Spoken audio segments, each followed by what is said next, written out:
Hello, Princess, and welcome, members of the court. I've seen a number of videos come up lately. I guess it's because of the successful cruise restart. People are talking about how they afford to go cruising so often. So I figured I would let you and everyone know my story on this. And, well, you know what? I'm just going to start off with the most important thing.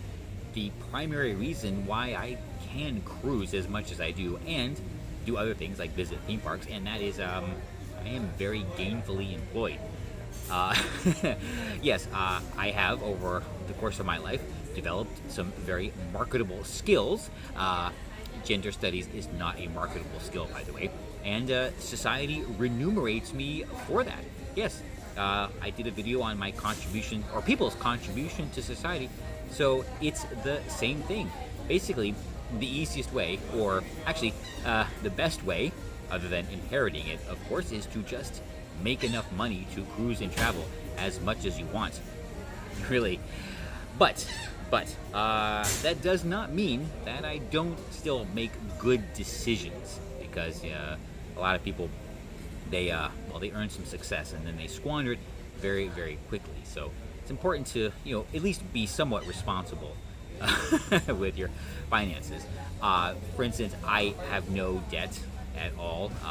Well, technically, I suppose. I mean, there are things, but not really. When it makes sense, I would incur some debt, but nothing I can't really pay off if I wanted to. I also, despite cruising in theme parks all the time, I do not live a very lavish lifestyle. I only spend money on the things that are actually worthwhile to me. So, like an example, or some examples are, I only have one streaming service at a time, and right now, actually, I don't even pay for it. It's Netflix, and that's because it's included in my mobile plan. So I canceled all the other streaming services that I was paying for and only using occasionally. So my plan, like a lot of other people, like a lot of other people, it's past 5 o'clock, by the way, is to just subscribe for a month or two, cancel, and move on. I also do things like prepare all my meals at home. I very rarely eat out. I certainly have never used anything like DoorDash or Uber Eats. For that, you're just paying way more than you need to, and you save a lot of money by just eating at home. Don't really see the reason to go out. Because I cruise, actually, I don't really want to go out to restaurants or things like that. And even the major things, try to be sensible about it. When I decided to treat myself to a new car, I got the Bolt EV instead of a Tesla. And if you think about it, I paid much less than half for Miss Liberty 2 than I would a Tesla, but I probably got about 85% of the car, so that's a pretty good deal. She has been wonderful, perfectly reliable, and honestly, I couldn't be happier. Yeah, also, I have a 3-year-old phone. I don't really see the need to upgrade. It does everything I want, and yeah, the thought of spending $800, $1,000 every year for the flagship model, just, I don't know, I would rather go on a cruise, maybe 2 cruises or 3 cruises if they're weekend cruises, or go and visit 3 or 4 theme parks for that money. I mean, I honestly, the treadmill, I don't understand it, so never been on it. Maybe you shouldn't either. And another thing, though, is I do take care of all the long-term stuff first. And when I say first, I mean like in the beginning of the month. That's all taken care of. All the investing and everything is all, put away, so I don't really see it, which means everything I have left over is, money that I can spend. So with that plan alone, I can be cruising and theme parking, for the rest of my life, and it's just good planning. Now, another thing that I haven't heard anyone else really mention, but it's so important, especially we've learned over the last 2 years, is I stay healthy. I stay very healthy. I am active, I work out, and not as much as I used to. Gotta fix that. But the fact that I don't really have any looming healthcare concerns, I don't have any ongoing expenses in that realm, and I'm not actually even worried about it. It's always a concern, but that's what insurance is for. But I don't have to spend a lot of money to take care of myself, because I just practice, basic fitness. I eat well, I stay active, and you know what? There's a lot of benefits for doing that. Of course, I do recognize the specialness kind of my situation.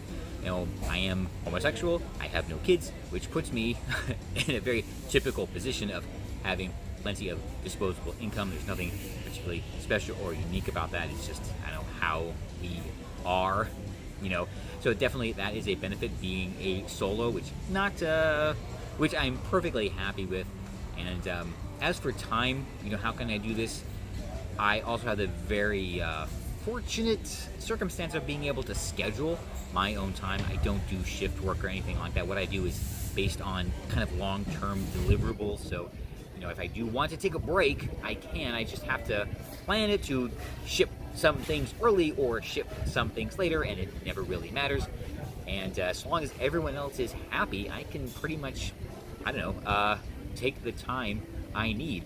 I've still gotta do the work, still gotta sell the product, but so long as everything is on time, it kind of works out. So to Saki circle back, the best thing that you can do is make sure that you are, skilled enough, talented enough, creative enough that you can contribute to society to support whatever habit it is that you want, in a good way, of course, like cruising, like visiting theme parks, or fishing, hunting, whatever it happens to be. Now, of course, if you're retired, completely different scenario. I don't really know about that. I have planned for that, so I should be good. But if you are still working or are just starting your career, if you're young enough to start thinking about this, the most important thing that you can do to cruise more, travel more, do whatever it is you want more is to, be good enough, be valuable enough that you can make the money to do it. Of course, it's not always rainbows and sunshine. One of the drawbacks of, what I do is that I kind of always have to be available in case things happen.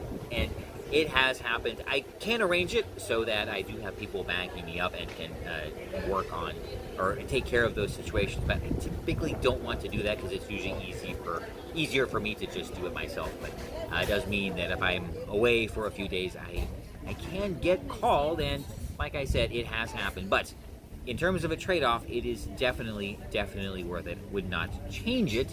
I'm happy for the circumstances that I have, and even though I am occasionally interrupted on my fantastic cruise voyage or theme park visit, it is merely a reminder of why I am thankful for my problems.